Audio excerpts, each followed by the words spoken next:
he was very familiar with IG Farben, producing Zyklon B for the Nazis. He was familiar with Standard Oil. He was familiar with shipping companies and fruit companies and all these companies all around the world. And he's got good connections with them all. And so you hire one guy, Alan Dulles, and you have just hired an entire network of multinational corporations, theoretically to work on behalf of the US. But when you read the histories and you read what Alan Dulles was saying behind closed doors and everything, what he was doing is he was hiring the US government in order to fund a corporate slush fund for corporations to utilize this power, this newly government bestowed power, to essentially wage violence that is sanctioned. Because, you see what I'm saying? Because all those corporations, the perfect example is Guatemala. United Fruit Company had bought up all this land in Guatemala and was growing bananas like crazy. And a lot of the land was just sitting vacant. And Jacobo Arbenz comes into power, and he's like, this is bullshit. There's this American corporation that's owning all of our land, that's making all of us poor, and they're not even using a bunch of this land. So what I'm gonna do is I'm gonna buy back the land. He didn't take it, he bought it back from the United Fruit Company, and he was gonna distribute it for free to all the farmers that were destitute, which is like socialist, kind of, but it's also pretty badass to use like your government money to buy all your farmers' land from this multinational corporation, but that pissed United Fruit off. And this is right as the CIA was getting founded, and United Fruit was a client of Sullivan and Cromwell, and Alan Dulles was a lawyer there, right? So United Fruit goes to Alan Dulles. His brother, John Foster Dulles, was the Secretary of State? Yeah, Secretary of State. So these two brothers that are both lawyers for Sullivan and Cromwell are the director, well, technically Alan Dulles was not yet the director of CIA, but he was like the founder. He just had a beef with Truman and with the first couple leaderships of the president there. And so United Fruit goes to them and is like, hey, can we overthrow this piece of shit? Because he's fucking with our business, right? So this is like how corporations wanted this government-sanctioned power. And they, through those two brothers, lobbied the United States, propagandized the United States. They hired propaganda artists to propagandize them. And they painted him as a communist right at our doorstep.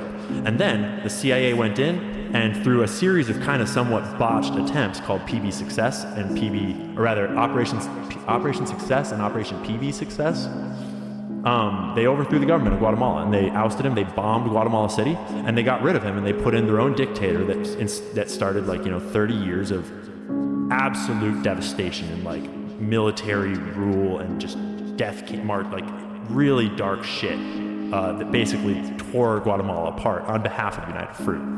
They did the same thing in Iran like 3 years later with Kermit Roosevelt, where it became this thing where these multinational corporations that are affiliated with this intelligence agency, just kind of through friendships and through partnerships and through the network, they started to utilize Alan Dulles and the CIA in general on their behalf to do things for the corporate interest, because they are the power players in this world. They always have been the power players in this world. And they had been itching for quite some time to get that government-sanctioned ability to wage violence against anyone around the world. And we've been doing that ever since, using the intelligence agencies on behalf of the corporate blob, which is not always distinguishable from organized crime, and just going off and whacking people and overthrowing governments and starting coups, like right to this day, to like Ukraine 2014. And they can do it without being directly connected.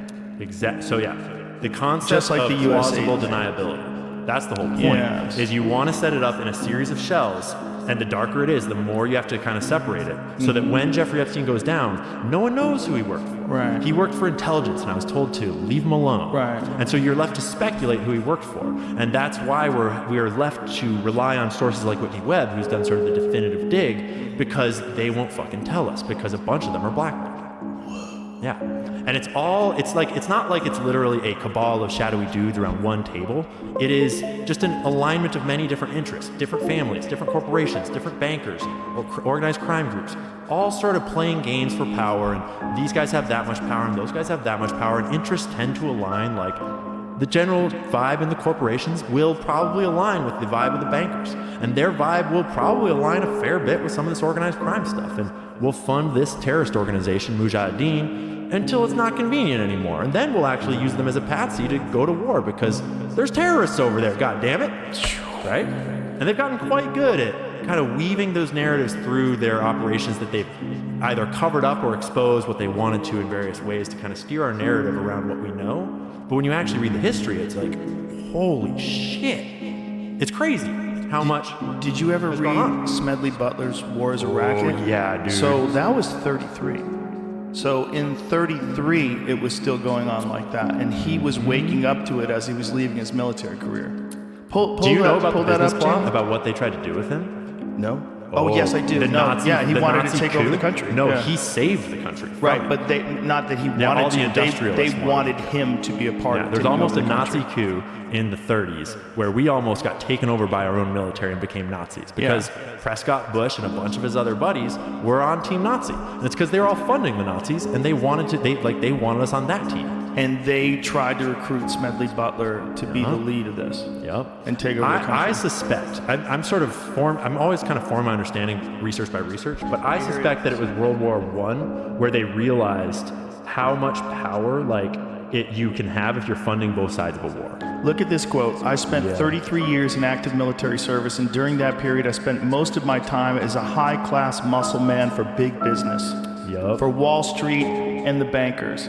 In short, I was a racketeer, a gangster for capitalism. Smedley Butler, 1935. He was one of the most decorated Marines, or was he in the Army, of all time? General? Unfucking believable. Yes, War is a Racket is a relatively short book that anyone can buy online, and I highly recommend it to everyone. That paired with... but that was so wild that was 33. Oh, yeah, and it's still going on to this day. And the general public hasn't even had a whisper of this. Like the average normie, probably 4 years ago, 5 years ago. Yep. Like, when did this start making it into the zeitgeist? Obviously in films. I think when Elon bought Twitter. Right. And it's still not making it to the mainstream zeitgeist, but and you've played a big part in this too, this whole decentralized media space. As technology naturally walks forward, I think that we're living in this world where all these rich people, all these evil, controlling sickos of varying degrees, they come from a world where they could control everything. They could control the newspapers, they could buy out the press, they could pay for journalists. Yes. And that strategy walked itself into technology, and suddenly technology is just naturally walking forwards, and this just changes the game. Like, you can't use those old strategies when you have a phone and internet and social media, and we're watching the cognitive sort of breakdown of their old ways that they don't know how to adapt, and it's just scheme after scheme after scheme is crumbling. Right. And the secret is just free speech. That's all you need, is free speech and communication on the internet. And Doge.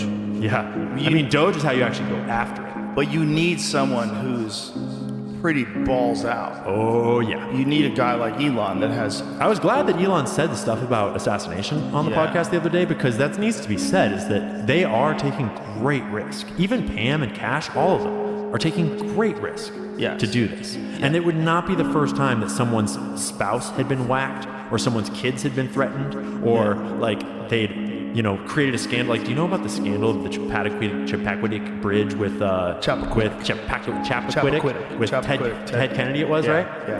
That is such a great illustration of how it might not even be you that they go after. It might be just there's all sorts of ways that if you do the wrong thing, allegedly they might come after people around you. Yeah. And so people like Cash and Pam and RFK are taking on a lot of risk, and that's also why I think that my following is real conspiratorial, usually. I'm moderate compared to most of my people.